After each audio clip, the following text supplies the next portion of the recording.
everyone, welcome to Technology Glance. In today's video, I'll show you how to turn on message notification on Bigo Live. So, let's get started. First, open your Bigo Live application.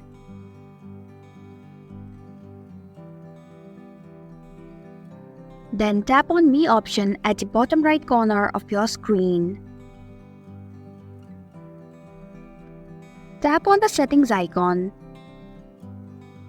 and then select Notifications option. Then tap on the very first option, that is Message Notification, and then tap on Turn On option. Enable Show Notifications. And this is how you can turn on message notification on Bigo Live. Thanks for watching Technology Glance. If you like this video, hit the like button and drop a comment with any questions or feedback. If you are new, subscribe and click the bell icon to stay updated on our future videos.